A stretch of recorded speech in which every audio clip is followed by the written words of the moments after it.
Alright, I'm going to take a look at some back takes starting from mount. So first things first, what we're trying to accomplish here is basically get his elbows out of position. He will not give away his back just like that, so we have to force him into positions a little bit.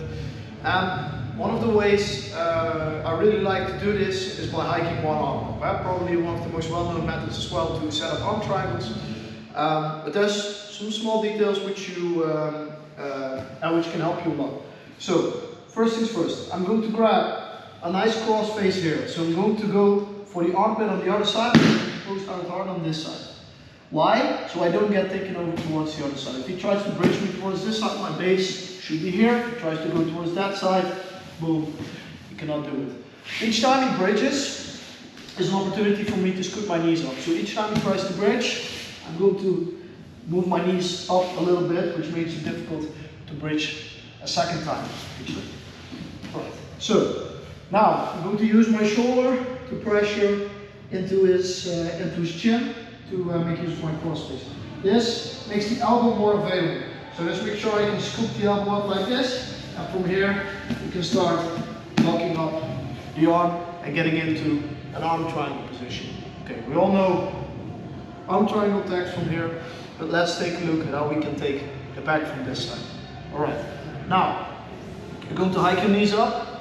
I'm going to grab the neck on the other side. I'm going to post out on the other side. I'm going to cross face hard towards here. There's different ways to approach this, but generally what you try to do is to scoop his arm back and put your chest on his shoulder, basically first. Now I'm going to switch my hands again. I'm going to push him in, like so.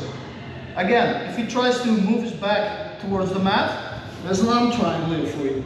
Yeah? So this is a great setup to go bow. I like to hold the back of his neck right here. Now, we have some back exposure here, and now we get to make use of that. I'm going to move my knee up. I'm going to pull him over my lap, like so.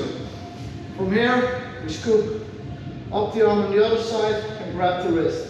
And this prevents him from turning into me. If he tries to turn into me towards this side, it's not possible. If he tries to do it by the other side, also not possible. As you can see, my foot here is in the perfect position to cinch up a nice body triangle as well. If you have a little bit shorter legs, you can just opt to go with regular hooks, or try to go for a post, or maybe the attack arms, etc. We have options here.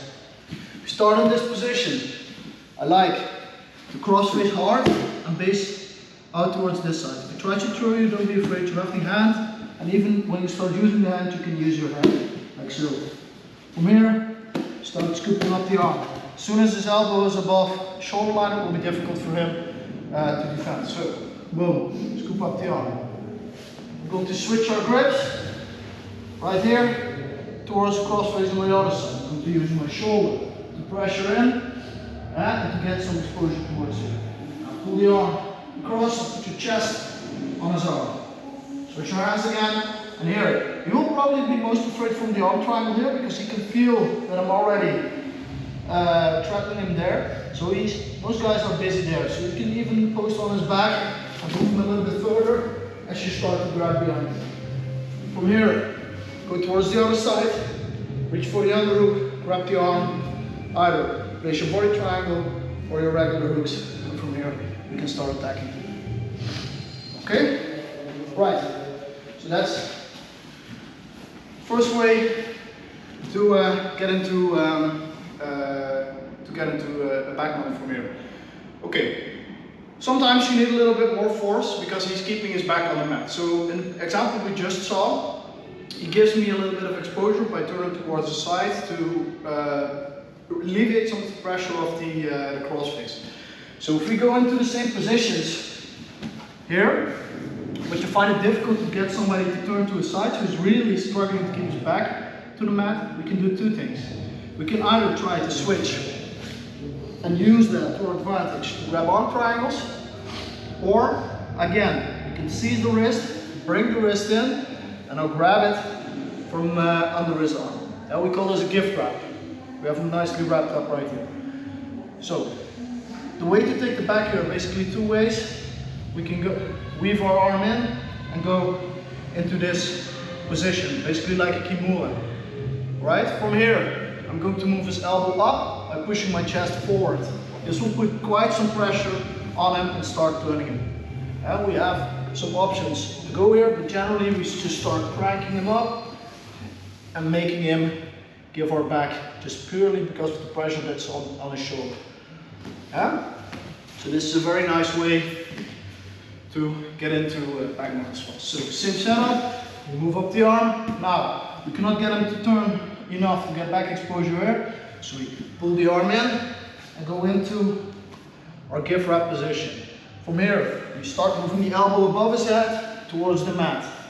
And give him enough space. So give him enough space to turn into you. Here, we have different options to go for. You can go towards a single hook behind, which is really nice, where I pull my hamstrings up, keep the arm, and just start working my one arm chokes here, which is really nice. Or we can opt to start to just sit back and go into more regular back mount attacks. Okay, but we'll cover those positions more in detail in a different video. So for now, let's focus on taking the back. Okay.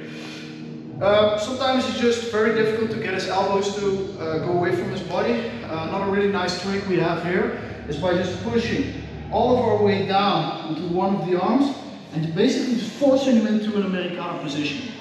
So from here he needs to react. If he doesn't, we just cinch up his submission. So what is he going to do? He's going to turn to alleviate pressure and he's going to bring this hand in to help defend. There it is. And this immediately sets up our gift wrap again. Yeah? So be mindful of these opportunities as they come. Okay. Sometimes it's difficult, maybe somebody's really strong or it's difficult to push his elbow up, maybe his head is in the way a little bit. Then we can use the gift wrap differently. Again, we start moving our knee up behind our opponent and I can use my foot here to post on the mat. Now, I'm not just going to fall. If I just fall like this, it will be difficult to get his back properly. So I'm going to lift him up off of the mat and use that to get it into my back, to get the back exposure and take the back properly. Okay, so either by hiking the arm up with the underhook or by boom, making him commit to defense, now we can make him make mistakes. From here again, it doesn't work to put him up for some reason. I'm going to move my knee up, place my foot on the mat, like so, so I have some base to start from. If he touches spin into me right now, it's really difficult because I have the gift wrap here. So now it's just a question of pulling him up. This gives me the back exposure right here, where I can scoot behind, and again, attack the body triangle or the hooks and finish. Alright?